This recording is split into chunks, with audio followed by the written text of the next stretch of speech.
be able to think of look for the union label the same way ever again.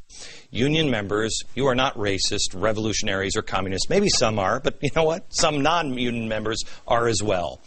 But your dues and your fees and your willingness not to recognize who your unions have been from the beginning are empowering communists, racists, and those who will be responsible for destroying our country and then monopolizing, coming in and using those events to gain even more power. You've been given a history full of half-truths, kernels of truth, or out-and-out lies. You must restore history to understand the future. The racism of labor unions. I want you to, don't take anything that I say as fact. Don't take my word for it. Do your own homework. It's all there. Some of the stuff we're going to show you tonight, we got from the union website. I believe in the American worker. But the labor unions keep their worker quiet by giving them insane pensions. And everybody, it's normal. You go, ah. There is an uncomfortable history, but because of this uncomfortable history, it becomes an uncomfortable future in times of trouble. The people at the top have not changed. Let me take you back to this. I'd love to show you a video, but I can't. It is the Panic of 1873. A European depression hit American shores. A major U.S. investment bank failed. Credit dried up. Foreclosures increased. Banks failed as economic depression swept across the country. The banking house, J. Cook and Company, the major backer of the Northern Pacific Railroad, failed. So, factories closed. Thousands of workers lost their job. Unemployment grew. So did the antagonism between labor and business leaders. Flash forward now to 1877. This is in San Francisco. Unemployment in the city hovered around 20%. See if you think any of these possibilities could happen in the future. Discontent among the jobless grew, as did support of the labor movement. It was associated with the Marxist International Association of Working Men. Thousands of disgruntled workers gathered in their sandlot near City Hall, where they denounced capitalists, the newly rich, and their favorite scapegoat, the Chinese workers.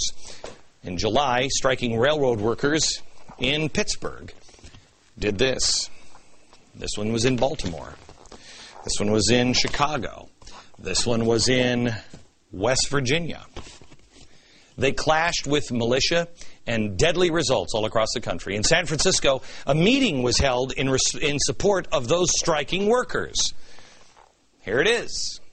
California Working Man's Party was born in racism because they found their success in the slogan, "The Chinese must go." Labor leader Dennis Kearney incited anti-Chinese sentiments and hit on workers' anxiety, saying, quote, "We intend to try and vote the Chinaman out, to frighten him out, and if this won't do it, to kill him out. The heathen slaves must leave this coast." The unions had shown their racist bent before. One of the first union labels, remember I said, look for the union label. Here's one of the first ones. This one is for cigars. The cigar was made by white men. This proclamation spelled it out. The labor wanted the Chinese out, and they were successful. Thanks to the efforts of the Labor Party, 1880, California banned the importation and use of Chinese labor. Congress did the same thing with the Exclusion Act of 1882, stopping all Chinese immigration for 10 years. But it was renewed and modified so many times. The policy actually remained in place until 1943 and was not completely dropped until the 1960s. When they weren't racist. How about when they were just threatening? You remember when I showed you this a few weeks ago? This is SEIU.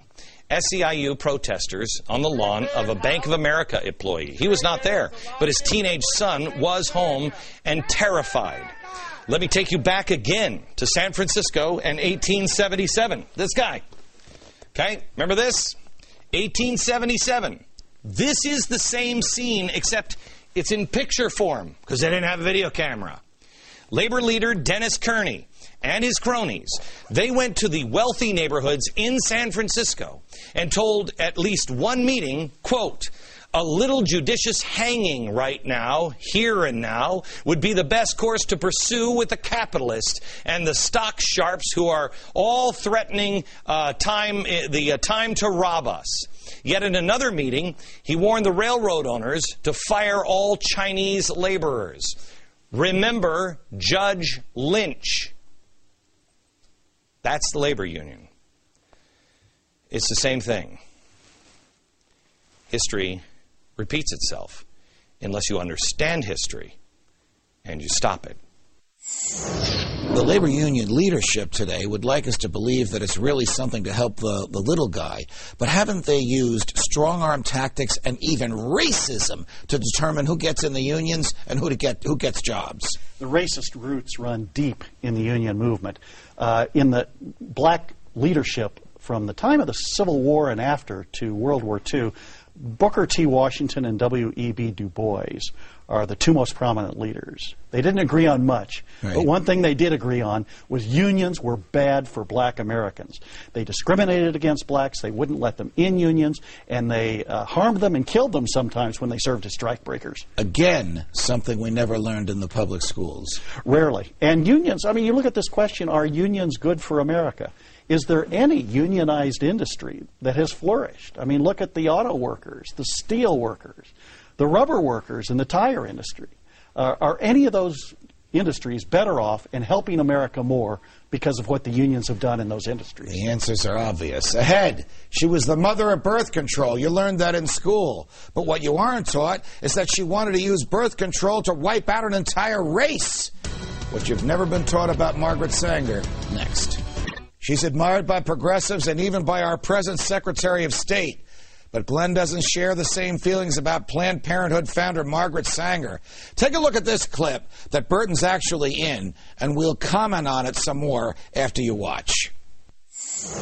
Let's go on Margaret Sanger, because in the history books, this is what they say about Margaret Sanger. Boy, she was a princess. She started the first birth control clinic in 1916. We're taught that she's a champion of women's reproductive rights. She coined the phrase birth control, founder of Planned Parenthood.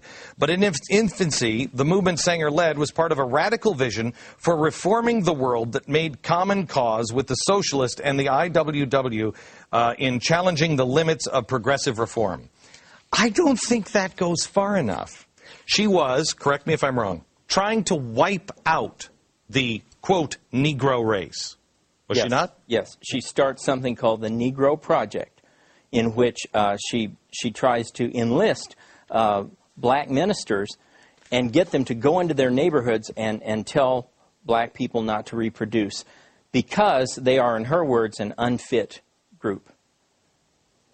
Does she not? So she has these horrible ideas about Negroes, and she says, and I'm using her word, Negroes. She goes on to say, we don't want the Negro to know that we're trying to wipe them out.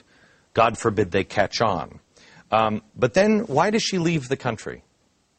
She leaves the country. Is she not kicked out to go over to Europe, or she goes over and she learns a more subtle way? Does she not? Yes. Right. She goes over to Europe and she learns a more subtle way, eugenics, which is very popular, and talk just about birth control. When she first starts talking about birth control, it's because she recognizes that her overt racism can't be sold. Correct? Yeah. Am I wrong? We're leaving out one really important point here. What is that? She gives a speech to a Klan rally in 1926. What does she say? Well, there is no record of what she said, but one person said it was something like, we need to get rid of these unfit people. She was also part of this eugenics movement, which was to breed a better person, breed a better voter. It was. Right? Yeah. Which led directly, it was the American progressive eugenics movement that migrated over to Europe. Not all progressives were involved, but many were. Henry Fairfield Osborn, Madison Grant, were involved in the eugenics. And California was involved in it, big time, were they not?